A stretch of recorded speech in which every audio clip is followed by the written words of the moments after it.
Hi, welcome back to my channel. This is Michelle Yurovsky. If you haven't seen my first video, just telling you a little bit more about who I am and why you should, no.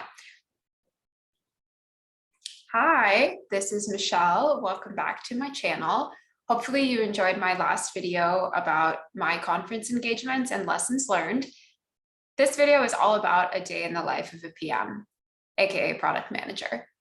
A lot of people don't exactly know what product managers do. As I said in my first video, frankly, I had no idea. Product management to me was this big black box of very mysterious, very exciting things that somehow lead to a product being made. And there's a lot that goes on behind the scenes of that. So let's talk about it. I just want to also preface this by saying that what you do as a product manager day to day can differ a lot when you work at a larger company versus a startup versus a medium-sized company. If that's something of interest and you really want to hear about that breakdown, let me know. I can definitely do a video about it. You can post in the comments, feel free to reach out. I've had that probably be the most common questions that I get at recruiting events, especially in folks that are starting to look at PM positions as they're graduating. A lot of the time, they just don't know if it's in their best interest to work at a large company or more of a small company. So I'm happy to talk about that. But today, let's talk about life as a product manager in general. I have a cycle wheel that will describe the things that I think are kind of part of the product management role. I'll walk you through those. And this will actually be a two-part series because otherwise I'm going to talk for too long and you're going to get bored of me. So let's kick it off. I will share my screen. All right, here we are. So these are the kind of 8 things that I think are important in the product management role. So we're going to cover this first half circle today, and we'll do this half circle next time.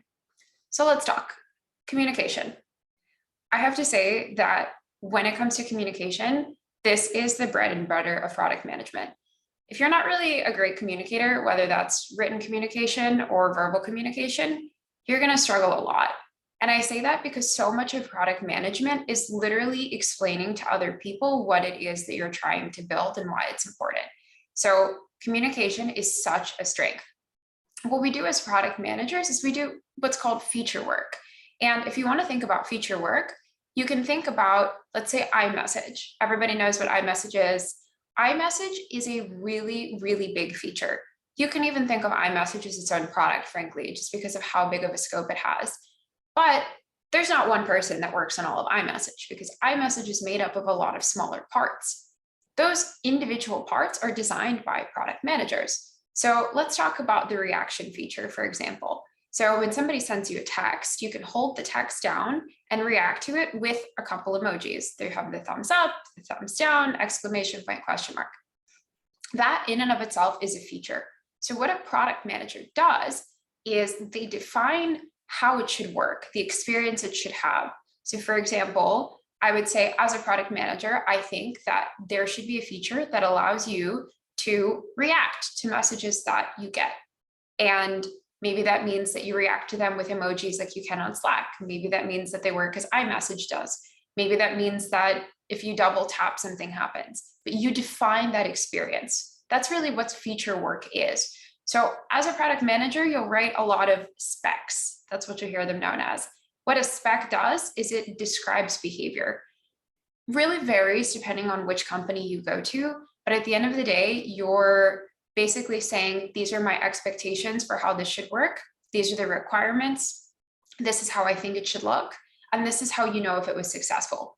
Sometimes you can get really into the nitty-gritty and you'll have to write very detailed stories, they're called, which says basically, if a user does X, then Y should happen. So for example, when the user clicks the save button, they should be directed to page Y, which will show them some text. And it can get really, really granular. And the higher up you move in the product management chain, the less of that granular work you'll be doing and the more kind of strategic work you'll be doing. But the communication is extremely important here because you are writing the expectations for engineering to pick up and actually create. So your verbal communication is very, very important.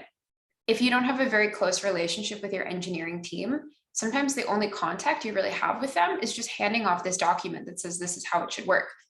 And you don't get to continuously chat with them.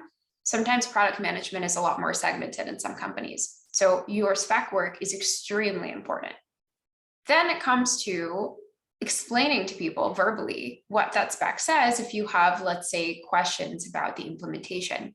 So a lot of what product managers do is they meet with the people who are literally building the product, engineers, and explain why a feature should work the way it does, answer questions, and sometimes have pretty spirited debates. One of the things that I appreciate the most about the engineering team I work with is that they have a really, really good product mind as well. So sometimes I'll propose a feature and they'll say, no, Michelle, we don't think it should work this way. We think it should work, a different way. And I listen to them and I say, you're right. You're totally right. This is how it should work. And we revise the spec and we go from there. But that kind of communication is very, very important when it comes to being a PM. Then you have communication with customers.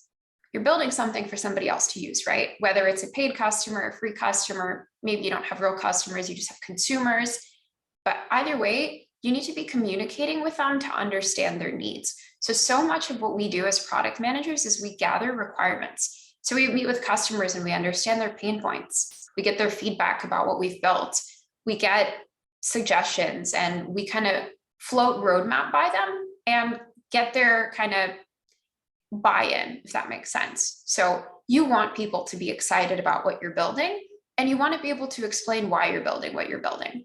But you also want to be able to pick through requests that you're getting and have a really good conversation that gets you down to the nitty-gritty of what exactly somebody is asking for.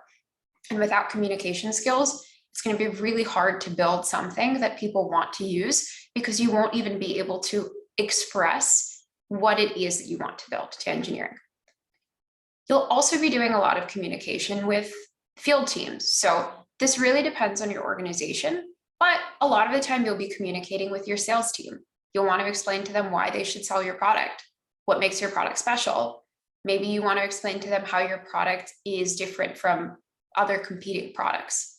Either way, that's a constant communication, and they'll also be giving you feedback. And I have to say, feedback from your field teams is the most valuable feedback you will get as a product manager. So being able to discuss that and communicate about it is key.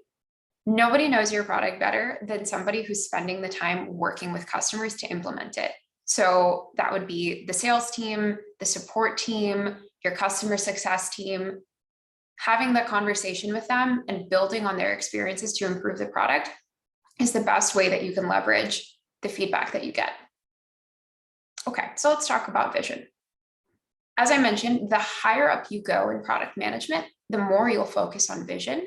Sometimes that means kind of grand strategic areas in your 5-year plan, but this can be as granular as how does what I'm designing right now as a product manager impact the rest of the product and even impact other products in the same ecosystem.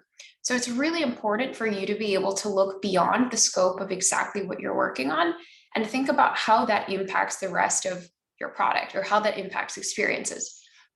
Any change you make could break another feature that already exists, or it could block you long term. So one of the most important things about being a product manager is being able to think ahead and say, okay, well, if I design this feature right now, how does that limit me in the future? It also means that as you build new things, you have to think of ways to transition people to your future. You also have to be able to pitch this vision to your customers and to your teams. So whether that be your engineering team, your sales team, your field teams, this goes back into communication. And honestly, communication is probably part of every single circle you have here. But vision in general is going to be the thing that gets people on board. This is what makes people excited about what you're building. This is what makes people want to be part of your product. We'll do a quick blurb about project management. Really, this is just kind of herding all the cats in one room. This is making sure that things are getting delivered on time, that things are on track, that your various owners have their ideas of what they're supposed to be responsible for, and that everything is going to be delivered when you promised it will. And if it's not going to, it's getting ahead of it and making sure that you have a plan. As the product owner, for example, you are responsible for making sure that all of the deadlines align. And if they don't, you're responsible for raising that issue ASAP to make sure you have a contingency plan. Lastly, let's talk about synthesis.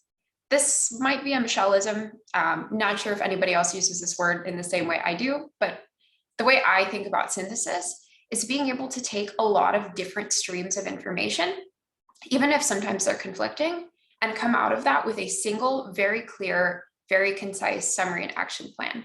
So for example, as a product manager, sometimes you'll spend a lot of time debating with your engineering team about how something should be implemented.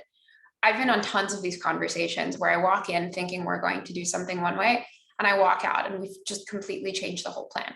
And that's great. And that's part of what working with a very talented team will bring you. It's being able to improve of what you've imagined. But a lot of the times you'll have, like I said, some very spirited debates on those calls or in meetings. And that means that you have to be able to sift through all of that competing information. And you may go back and forth 10 times and you may end up exactly where you started. You may end up there and then move again, and be able to just concisely keep all of the points in mind and walk out of that conversation by saying, this is our plan, and this is why we decided to do it that way, is extremely important. Down the line, you will get asked why you made decisions that you did. And synthesis, so being able to really summarize that and explain how all of this kind of extraneous information helped you come to that outcome in a very clear and concise way, is going to be what gets you buy-in. So a little bit of communication, but very much it's that ability of being able to compress a large amount of information and weed out the things that are maybe not as important. All right, that's the first 4. I hope you enjoyed this video, and I will see you next week with part 2 of A Day in the Life of the PM. Thanks.